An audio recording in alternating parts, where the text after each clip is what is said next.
أعوذ بالله من الشيطان الرجيم بسم الله الرحمن الرحيم الحمد لله رب العالمين الصلاة والسلام على رسولنا محمد وعلى آله وأصحابه وأتباعه وسلم. Assalamu alaikum wa rahmatullah. So this is our first session of three concepts in Quran from spring term.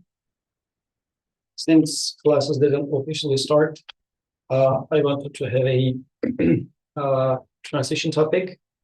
We'll get back to what we were studying last term, inshallah, starting next week. But I was anticipating that not everybody will be here today since the classes didn't officially start. I wanted to cover a topic which we might have partially discussed before, but this came to my attention recently again as I was doing two things, like sometimes mixture of things happen in life, and you have experienced both independently, but now that they are together, it means more. So I was listening to, well, I'll give the story, backstory later. I don't want to spoil it. Oh, actually, well, I already spoiled it. So the topic is going to be about beauty and love. The reason I thought about this was I was listening to a book from Audible, and in there it was talking about Platonism, and there I noticed that those philosophers are really putting effort to define what is justice, what is love. Like they ask such bold questions and then try to identify what they are. But like, for example, if you ask the question, what is beauty, and try to define it in a way that a philosopher does, to me it feels very dry. And at the end of the day, what is the point of trying to define beauty? Or what is the point of trying to define love? What am I going to get out of that? Like, what is the point of this endeavor? But then I noticed Quran also has such a perspective on the matter. And I didn't pay as much attention to this from that lens and how profound the way Quran is locating this question and how its answer is becoming so profound, although the verse I'm going to share eventually is going to be a single verse, or actually a part of the verse. But before we get there, let's ask some questions to motivate our conversation. So for everyone, I would like to pick one thing that you like or you love, since it's going to be part of our conversation. What do you love? I mean, it doesn't need to be the thing that you love. Anything would work at this point because we are trying to understand anything that you love.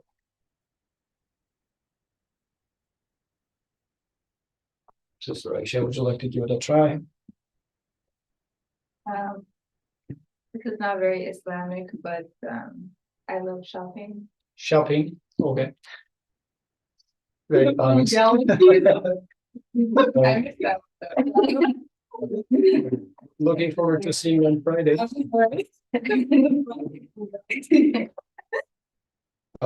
Sister Zarian, something other than the breasts. How did you know? I'll say my mom. Your mom, okay.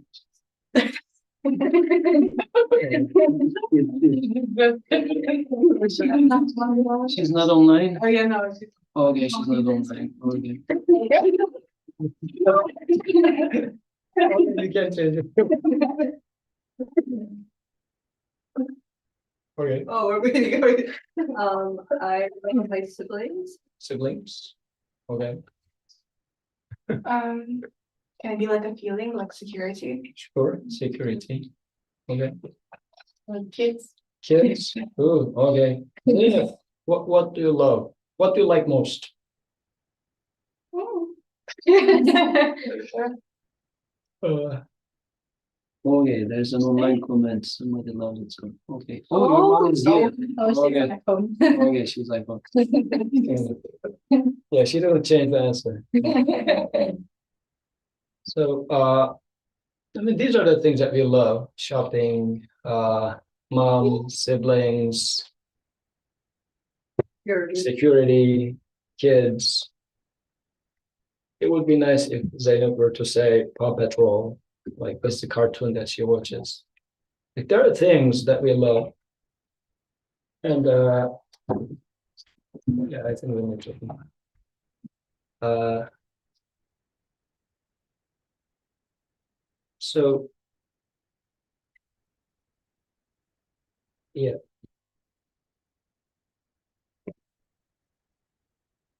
why do you love it? Why do you love something? Why do you love shopping? I don't know, it's just the feeling, like the feeling of happiness that it provides. There's something in it that you appreciate. We can skip the mom part because she's watching.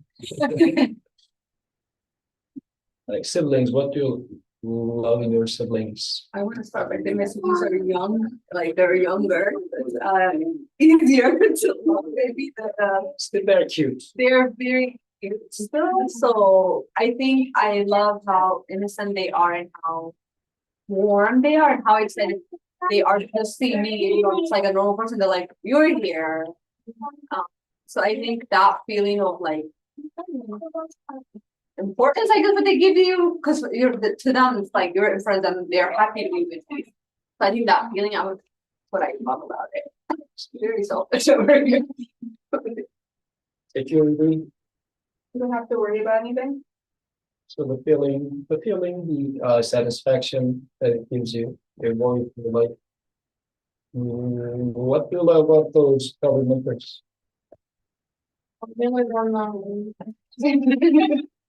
They're cute. They're cute. Lovable, yes. In this regard, they're cute and beautiful. So, to just take the topic to where I would like to take it initially, also I would like to give a simple example of, let's see, this bag over there, like the purse. I guess you like it. That's why you chose it, right? Otherwise, among many others, you chose it. Do you remember how much you paid for it? Probably so much, Too much? probably. Okay. That much. Well, that much is not even telling us the number. Okay.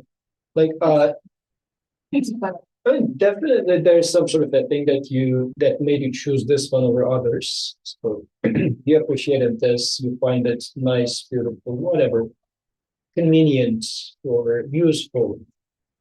We were having a similar conversation with students at Trax last Friday, and one of the students had a ice latte. And I said, "Do you love this?" And she said, "Yeah, I do." "And how much did you pay?" And she said, $5. "Why do you love it?" And she said, "It makes me feel good. Like, that's what I love about this ice latte." And I guess it applies to what we said so far with siblings as well, right? They make you feel good, so you love them. There's something nice in them which makes you feel good, so you love them. So how much would you sacrifice or pay for it? Like pay, sacrifice, same thing. I'm using it just in case you are thinking about your siblings, mom and whatnot. Or if it's a purse or it's a ice latte, how much would you pay for it? Meaning, what is its worth? For the ice latte that was on the table back then, students said $5. And it was reasonable for her. She said, for 3 hours, it makes me feel good. And for 3 hours, she said $5. It's a reasonable amount to pay. For this purse, let's say you paid $50, $100. Let's go a little extra, $100. And then it makes you feel good for some time, and then you say, okay, fine, $100. It's reasonable. The question is, would you pay it twice that much? Like for the same ice latte, if there's ice latte shortage, and now it's $10, probably still you will pay double the price. Would you pay 10 times more? Probably not for ice latte. You wouldn't pay $100 for an ice latte. It's not worth it. What you give, what you take in return is not worth what you give, right? It gives you just 3 hours of joy, and you don't earn $100 in 3 hours. Like, it's not worth it. What you invest is way more than what you get in return. So it's not worth it. This is the reason. If it's not worth it, then you don't want to pay.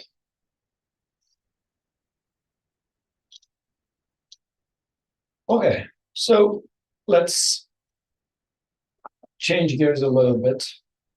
Or shall I change gears? Let me check. Well, I guess it gets to the same point, actually. Say you loved and sacrificed, paid for something, and it failed you. Or, I mean, similar to, let's say, you loved your siblings, and you invested so much to them, you changed all the diapers, and then even you supported their education and whatnot, and they even call you your birthday. Even worse, they had a very bad quarrel with you and said things to you which, even if it were to be spoken to a stone, stone would crack. So horrible things. They failed you. They failed your love. Or it could be your mom, now that she's online. Like, you loved her so much. Of course, she loved you so much. She has expectations. You have expectations. And then she started saying so bad words to you. Or, like, failing can happen in multiple ways. Distance came in between you. It might be emotional distance. It might be physical distance. Now she is. Still you love each other, but you're separated by mountains. So still you are not receiving the return that you invested in. How would you feel when it comes to this, somebody failing you? Sad, Sad? like disheartening with the whole situation, but I don't know if it messes with the love part. I think there could be a resentment, like annoyance with the whole situation. But I don't know if I would hate my sibling. I think I will hate like the action of whatever went down and hopefully could be fixed. Mhm. But I think that's why we say time heals wounds. Time heals wounds. But yeah, I do think it's not necessarily the love part, but the action around it, the attitude around it, how things went down. I think that could be painful to us.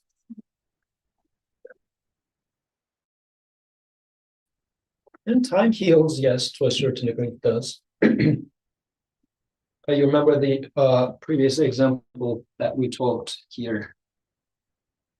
Like, it doesn't really need to be that person failing you with like bad words and whatnot. I mean, our example was with a kid. I mean, God forbid, let's say you had a child and very cute, especially age 4 to 7, very cute. So you raise the child in its most cute days. God forbid, child dies. So you invested into child, you love the child because child is cute and nice, nothing bad about the child, he's very lovable. But now, child failed you. I mean, technically it's not the child's failure, but at the end of the day, you're not receiving what you put in there, and the separation of your joy, somehow the joy got cut.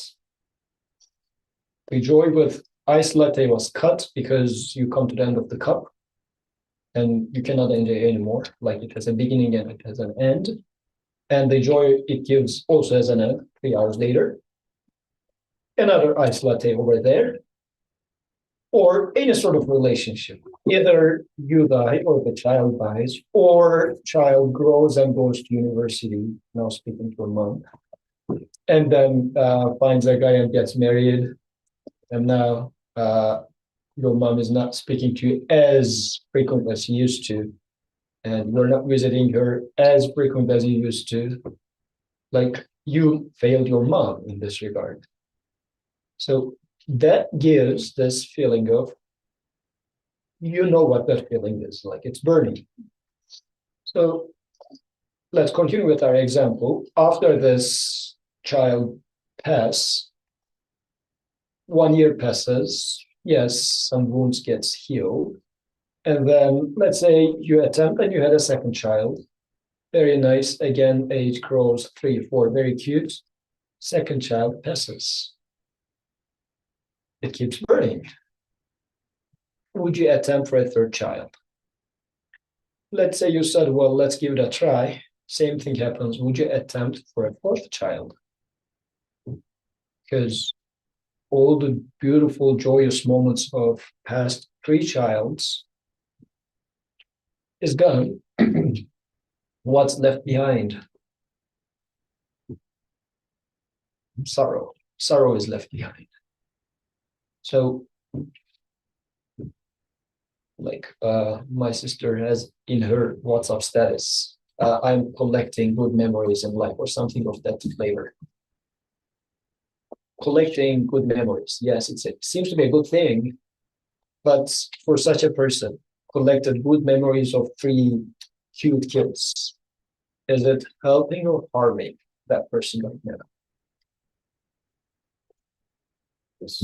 I guess on how, I'm sure like, because this is like 3 is pretty hard, because like if somebody's trying to have a child and they desire that, experiencing the possibility and then losing, I think that's a very hard thing to imagine unless like you went through. So I would assume it's pretty devastating, but I don't really know what is at the end of that, because it's quite hard to imagine something that severe. But I guess we can relate to whatever we get separated from. Of course, this is a very extreme example just to make us imagine what's going on. But even when you are like after a certain point, go and visit your family. Now coming back to school, you start feeling this awkward feeling. Like how I had it back then was in undergrad, I used to visit, I guess I was too much of a homie. So at the end of every month, I used to take a bus trip, which was 10, 11 hours to my hometown, just for the weekend. And then stay there for less than 48 hours, probably 36 hours. And then take the bus on Sunday night, come back to school for Monday. But I remember how horrible I used to feel when I was waving hands in the bus station back home. I say, I just enjoyed for 36 hours. And now, like, it sucks so much. Would it be even better? I didn't even get into this ordeal from the very beginning. Like, did it help or did it worsen things? I'll try to get to somewhere, but I'm just trying to describe the feelings here. And the point of this conversation is we do pay things. It would be money, it would be time, it would be love to things like ice latte, parents, kids. But in return, we do get failed because, yeah. Wouldn't that also depend on your intentions and what you expect to get out of it? Like, for example, your analogy of having 3 children, they all passed away. So what if instead of your intention of seeing that kid, get married, do all of this, it's, oh, your intention is just to experience being a parent.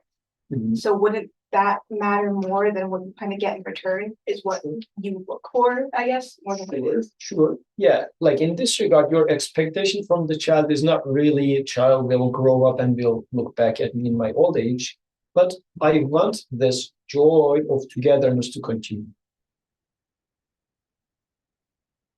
And it sucks because now the child is gone and I tasted this beautiful taste and it's not there anymore. Just like ice latte. it tasted nice, and I was invested only $5 into iced latte.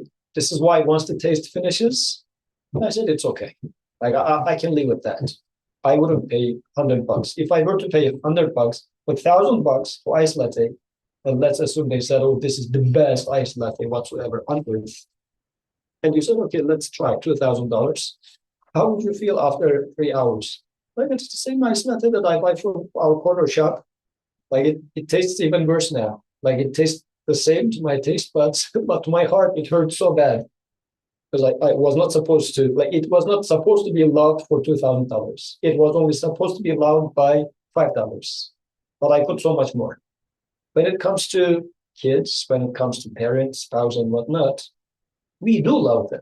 I'm not saying that let's not love them as much and whatnot. I'm now talking about as much as we get invested in them, once the separation occurs, it hurts so bad. Now, we are just talking about our reality.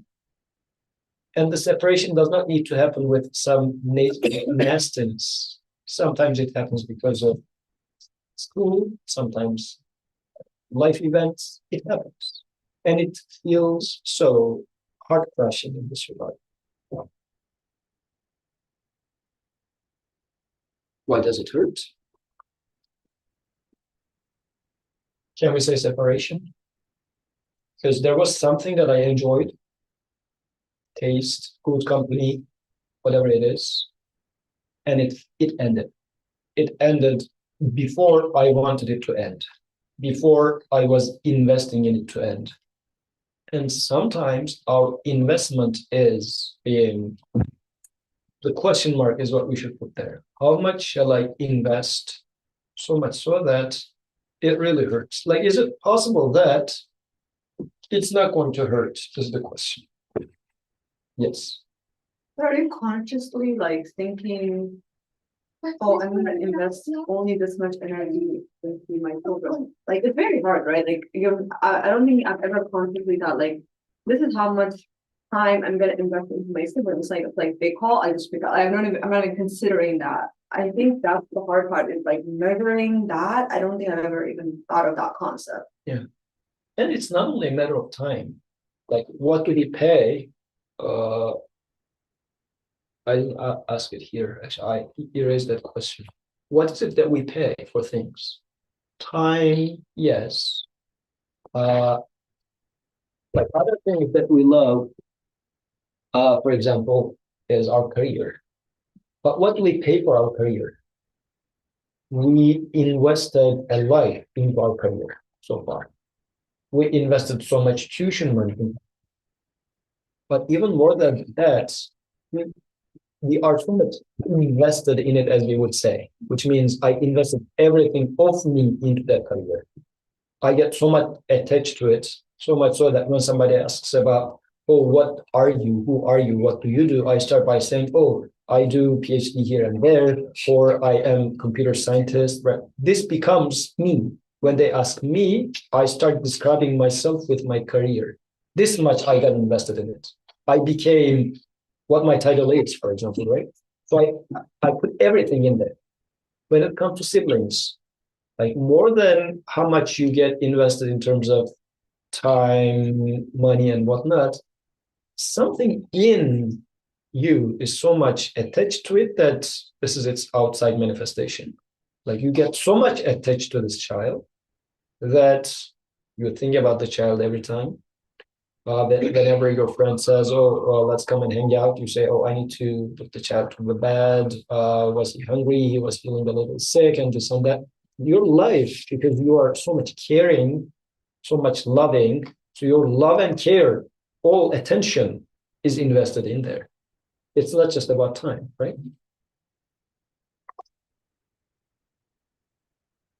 But it eventually hits you. So, which now comes to question. What is worthy of love and what is beauty? What is beauty? Because all the things we mentioned, to a certain extent, is beauty in them. This is why we love it. Shopping, beauty of the feeling, security, beauty of the feeling, the satisfaction. There's some beauty in there. But how much do we invest on that feeling?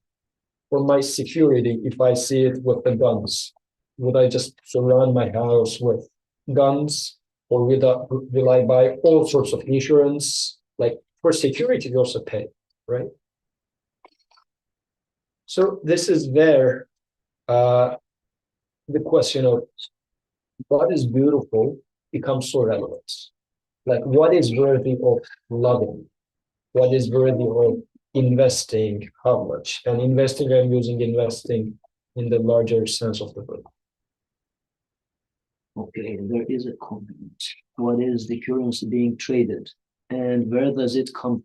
Okay, very good question.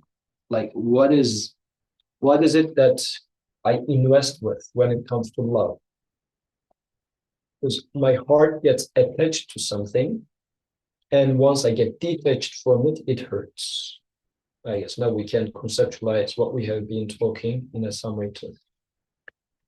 How does Quran address this question? Now this question is, I think it's relevant. Do you agree with that? Because it's actually, this is one of the most fundamental human problem. This not knowing how to navigate this, we start getting attached to things. And by the way, it's not possible not to get attached to anything. Is it possible?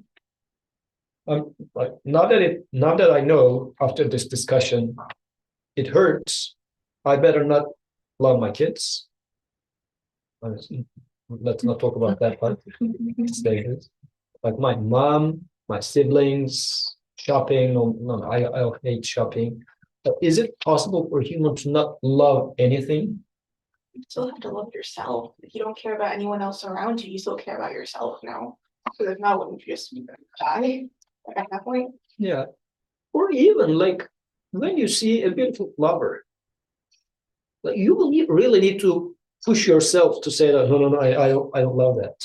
Like it's most of the time inevitable. Like you don't use your will too much. Love is like this.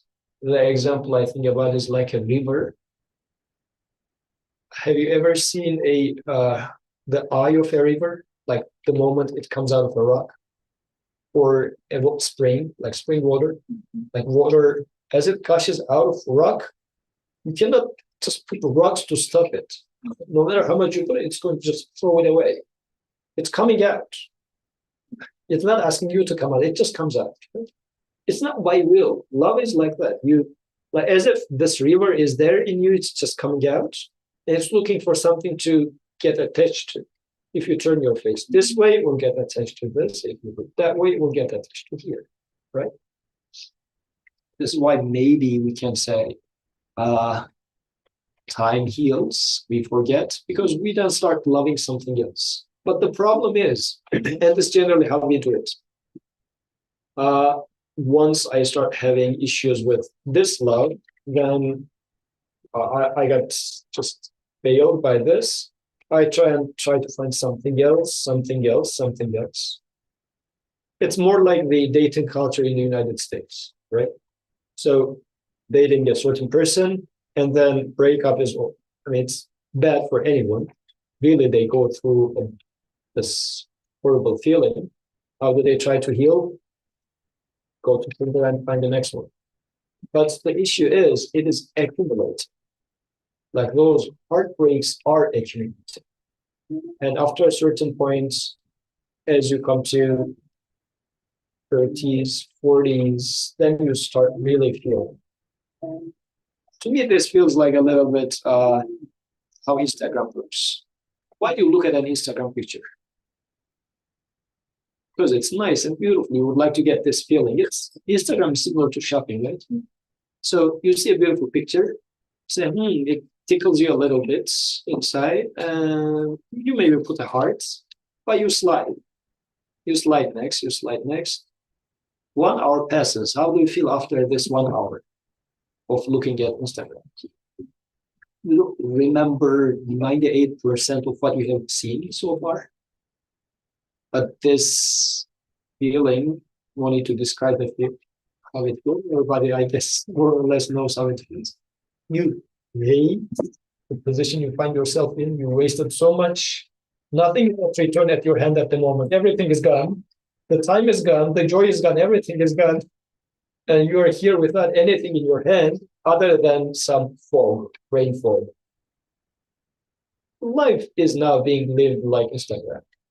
We try to slide this date, that date, this girl, that girl, this boy, whatever, this purse, this coat, this cloth. We keep sliding, but it's accumulating. This is the issue. They live a brain fog. They leave me with this pain. What happened then? You start hating what you loved. I hate Instagram. I want to close my account. I want to get rid of this.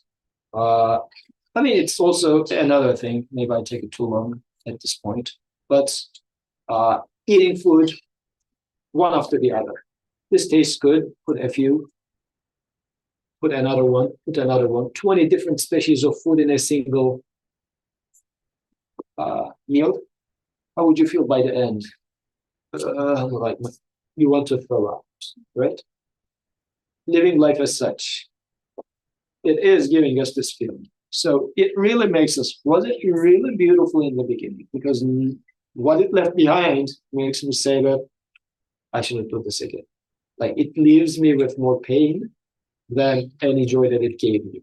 It was not worth what I paid for it. Now let's get to Quran. I'm going to discuss a verse which we talked about before, but how Quran is placing this is interesting. And I think in the past I did not emphasize this aspect of it as much as far as I remember. Ibrahim alayhi salam's story, well-known story. Let's start from here. وإذ قال إبراهيم لأبيه آزار أتتخذ أصناما آلهة إني أراك وقومك في ضلال مبين. And recall when Abraham said to his father, do you take idols for gods? I see you and your people obvious error. After this confrontation with his dad, because people, like his people, his father, taking things as idols. Why you would do that? Because you do benefits from it. Like, why would you take your career at the center of your life? So much so that when somebody asks, what are you up to? You start by telling your career, which is like a god, because this is what makes me pretty much. Like, what makes you valuable? My career. If you take my career away, I become a loser. I become homeless. I become a nothing. As an example, not like I know nobody in this room is explicitly as such, but like it could be that a person feels like, let's give myself as an example. I feel myself valuable because my wife says, oh, you're a good husband and this and that. And then fight happens, God forbid, and then she says so nasty words, and I realize that I am nothing because I was defining myself as a good dad, good husband, and now she takes it away from me. I become nothing. So an idol in this case is something that you think gives you this quality, this value. So Ibrahim alayhi salam says whatever in his society was seen as idols, as giver of value, says it doesn't make sense. But that's an important point to see what is to come. Because what was our question? Shall I not love things? My last question was, what is beautiful? What is worthy of loving, right? After this encounter of Ibrahim alayhi salam being uncomfortable with investing into idols, says these are not something that's worthy.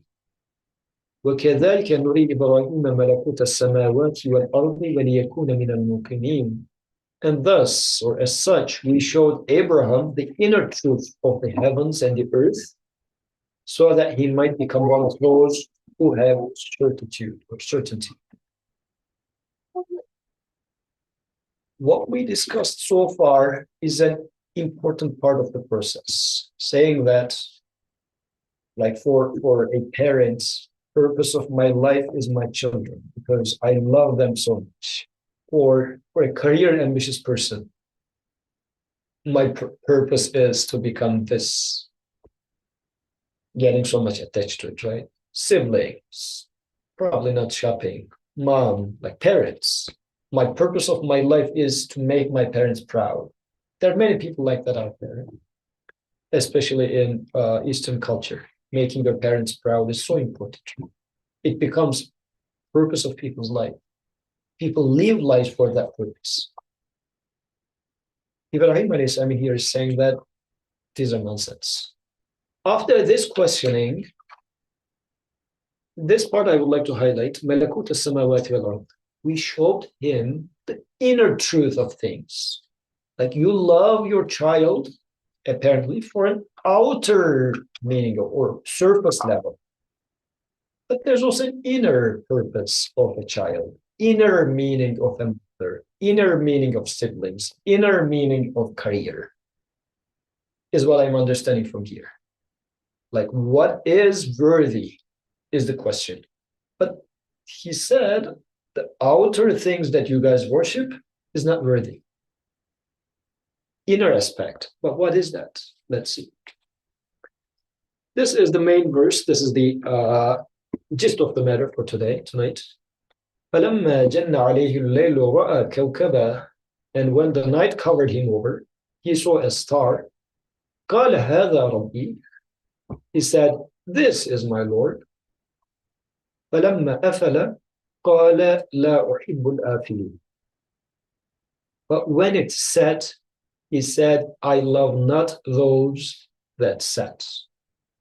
This sentence is the main topic of today's conversation. Actually, this half of the verse. When the star set, meaning it went down, he said, I love not those that set. This sentence is a Quranic description of what is lovable and what is beautiful. Anything that sets is not lovable, is what the sentence says. Or not worthy of love, let's put it this way. Anything that sets, anything that departs is not lovable. But what does this mean? This cute child is likely to set either by becoming an adolescent and becoming annoying. This is one way that it sets, right? The cuteness sets. Or many things, like separation. What does this mean? Am I not supposed to love this child? Is this cuteness not lovable? Ice latte. Its taste sets after 3 hours. I mean, 3 hours is an exaggeration, actually. It sets in 5 minutes. Like you drink it, it just, once it passes the mouth, it's gone. But maybe, let's say, the caffeine and whatnot, 3 hours. Okay, fine. 3 hours. It sets. Does this mean I'm not going to love latte? Is this a solution? I mean, seems like makes sense, but very far-fetched. What am I going to do? Am I not going to love ice latte or candy or chocolate? Everybody loves chocolate. It's tasty. It's good. It makes you feel good.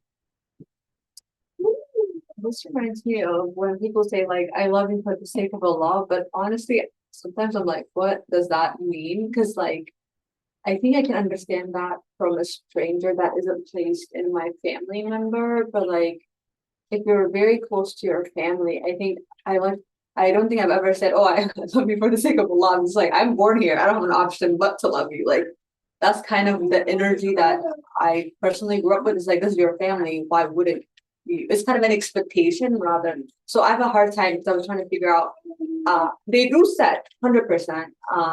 But even in that, I'm told, no, you still have a duty almost to love that. So I'm not, I don't know how to separate the two. I'm not sure about the duty part, because think of it this way. Like it doesn't work by force. No. Love doesn't work by force, right? Like if somebody were to like point a gun to your head and point to another stranger and say that's her to love him or love her. Otherwise, I'll take the trigger. You cannot, right? I think like blessed with it, maybe that's the better word. It's like I'm just blessed with liking my family, even in their downtime. Like I don't know how it got there, know why that feeling is okay, but even in the when the stars is setting and things are doom and gloom, I'm still content, even though I'm annoyed with like the surroundings and everything. So I don't, but like that feeling is certainly deep in me for sure. Yes, yes. I mean, in case you love, but it hurts. Yeah. It hurts. So Right. this is the problem. Like I love it, but I don't love how it ended up being. It's why the example of the child is nothing nasty is happening in there. It's just separation.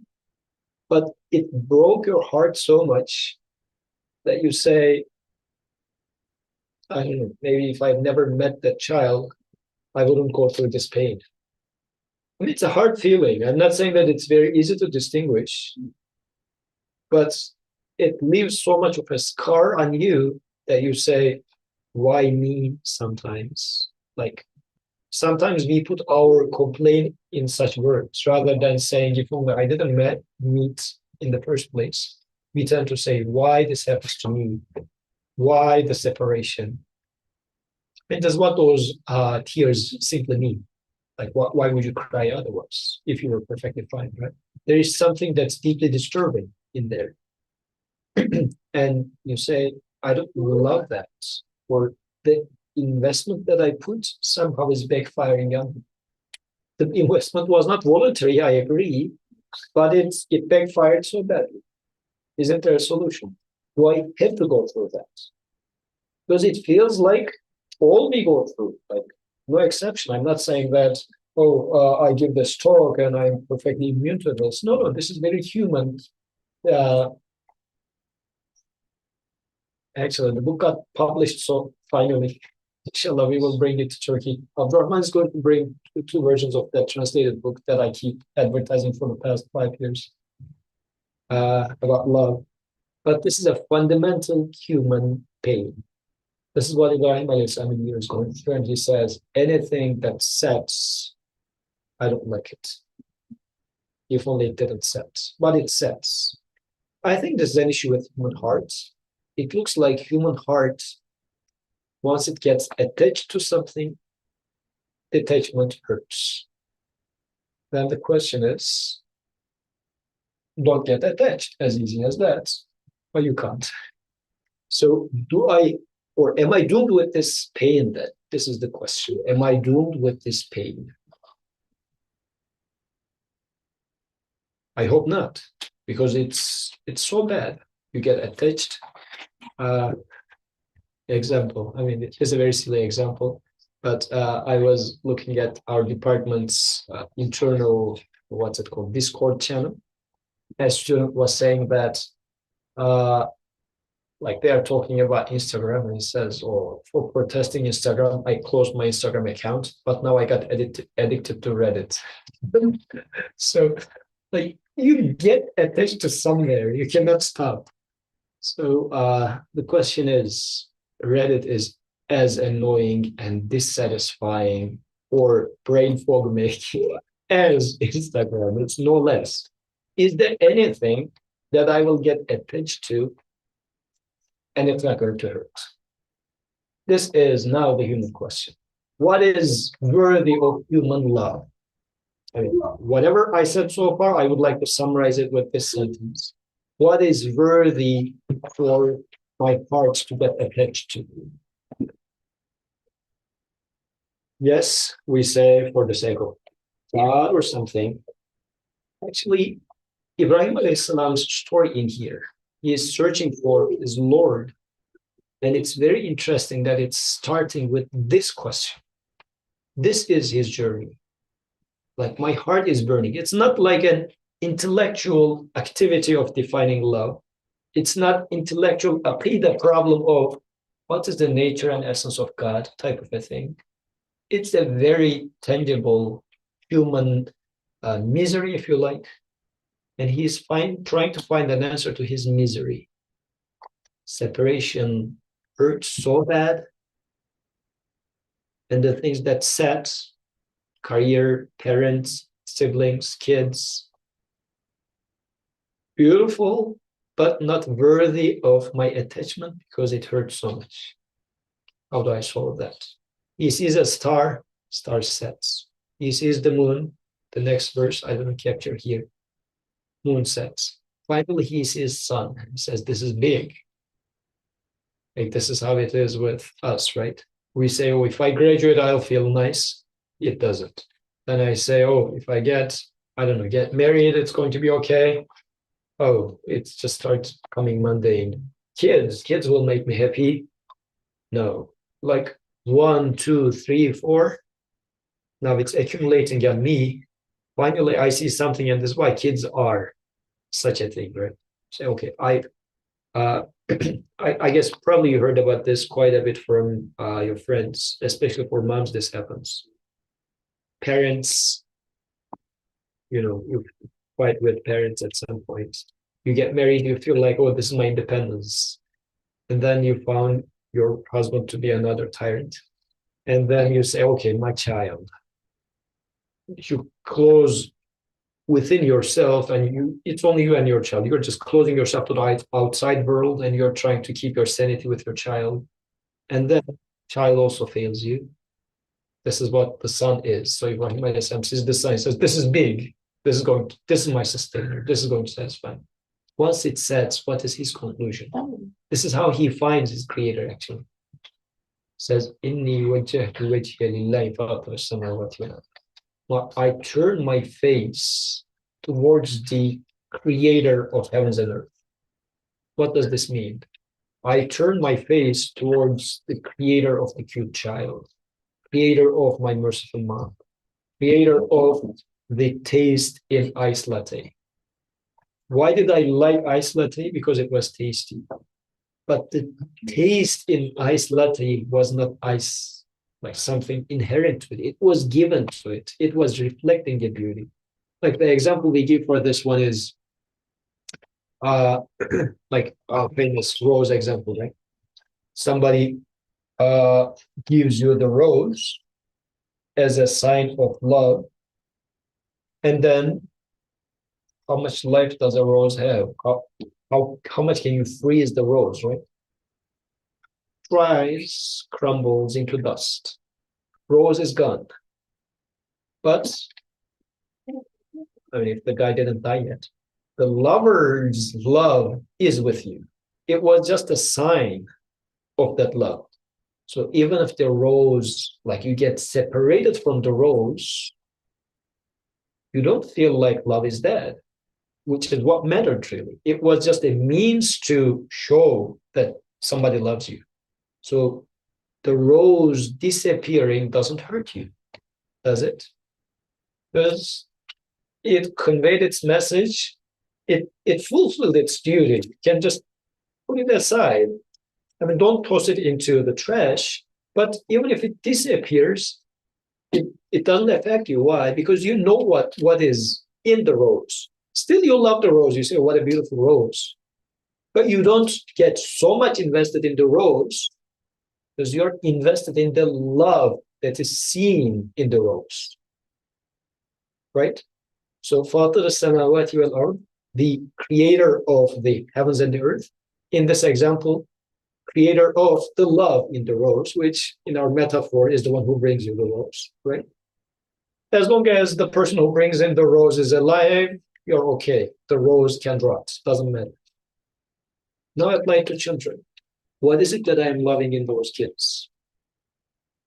What message do they carry? This is why Ibrahim alayhi salam was able to solve this problem by seeing the inner message behind what I love. The problem is, in an ice latte, what is it that I love? If I just love the taste of ice latte, this is identical to somebody brings you the rose, and you say, oh, how cute the rose is, and you pay zero attention to the love of the person who hands over the rose to you. You do not even notice it. In this case, if the rose rots, you will feel bad because you invested all your love and attention to the rose itself. So if it rots, you will feel horrible. But if you redirect your love to the proper target on or through the rose, then if rose rots, you don't have any issue. Does this make sense? No. I think like logically it makes sense, but I have a hard time.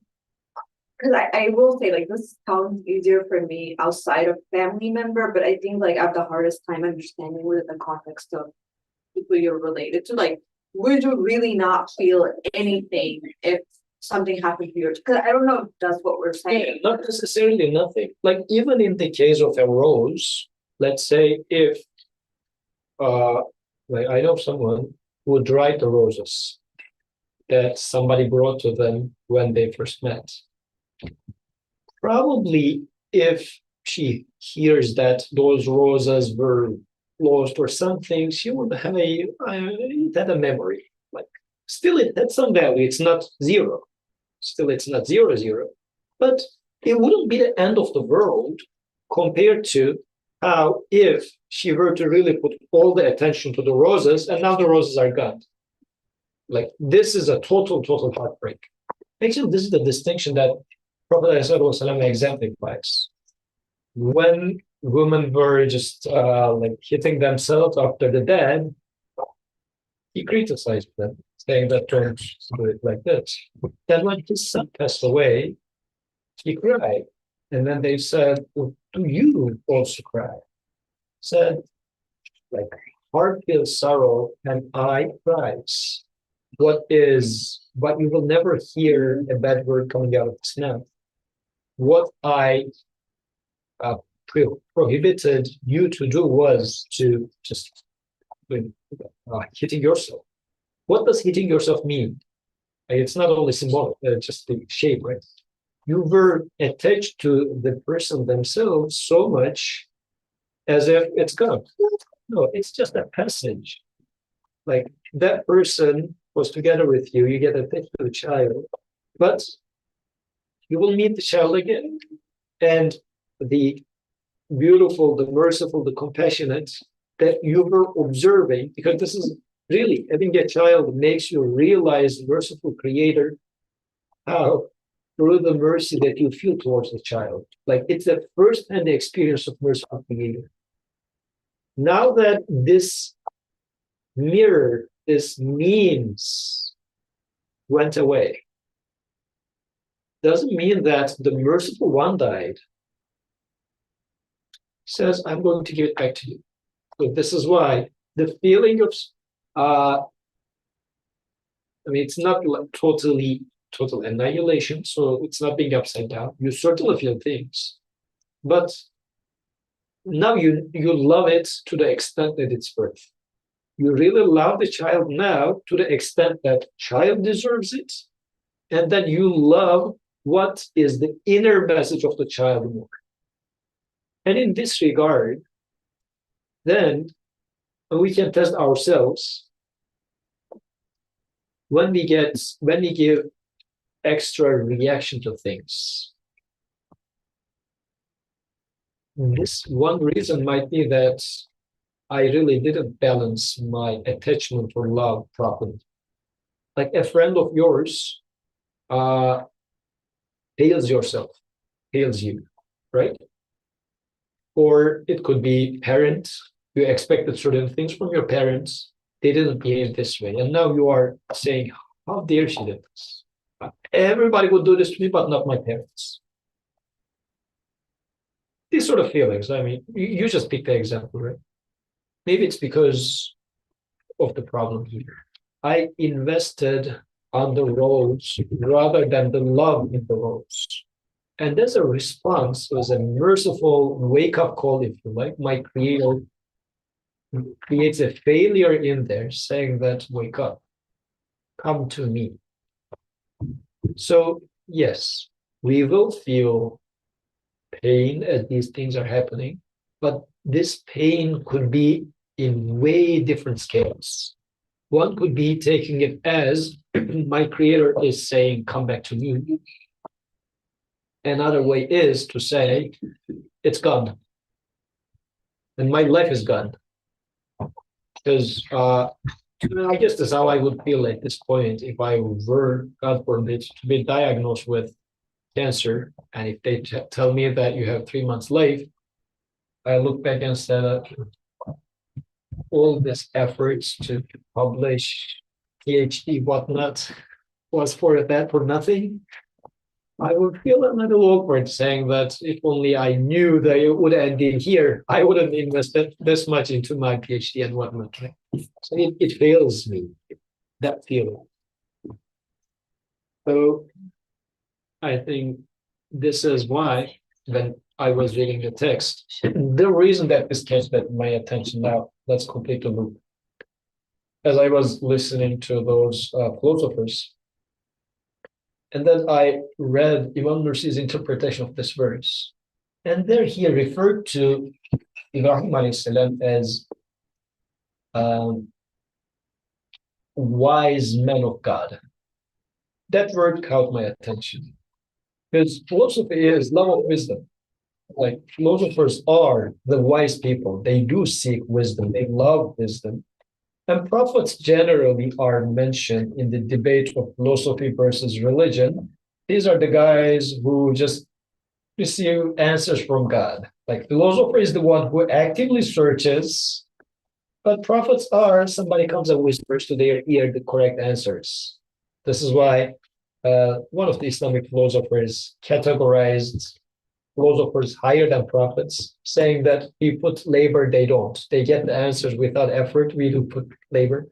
But when I saw that Nursi mentioning Ibrahim alayhi salam as a wise man of God, says this is wisdom. Like, can you summarize what is beauty, what is lovable any shorter than the single sentence? I don't love those that sentence. Such a profound single sentence which defines love pretty much. I was searching what did Plato say about love, about justice, because before that I was listening to another book from like, Plato's Dialogues, a 400 pages Greek book talking about what is justice. So to define such a thing, he put so much mental effort. It was so beautiful that in a single sentence, and also another take-home message for me for this one was, belief in God is not a intellectual activity. You do use your intellect, but it's the outcome, God exists, is healing such a huge human wound. Today I was having a conversation with a student. Student was mentioning like having some classes as part of like Islamic classes and whatnot. I said, why are you interested in having systematic class that teaches Aqidah or anything of that sort? What's its utility in your life? What's its use? This is very beautiful that Quran puts this in such a context. Ibrahim alayhi salam is the archetype of Tawheed, meaning belief in oneness of God. But the answer's utility is, it is healing his wound. Seems to be very separate worlds. Like one is a realm of intellect, the other one is a realm of art. It's one and the same. So it's very beautiful how Iman is centered at the heart of this. I just wanted to highlight this part. Any concluding remarks? So what is our answer then? Let's conclude with this. For the things that you love, how are you going to, like, how does Ibrahim alayhi salam's solution apply to you? Practically. Let's make it practical. Siblings, go ahead. I love not those that sets. Just, but I think I really like it. You are right. It's a quite simple thing, but to recognize certainly there's a blessing that is put in there. And I don't know, I guess like sometimes the only way you know how attached you are to that action and that feeling rather than just seeing it for as like maybe a way of getting to your creator is when it gets separated. So I don't really know how on what spectrum I'm on when it comes to my sibling. But I certainly hope I'm one that says I'm not those that's that hard concept shit today. I'll try. I think practically we can try Yeah. next time anything that we love, starting from an ice latte, maybe like asking that question, why do I love this? Am I really feeling hurt once separation occurs? So then what is it that I love in this latte, or how can I love the latte so that it's not going to hurt? How can I love my mom so that it's not going to hurt when she fails me?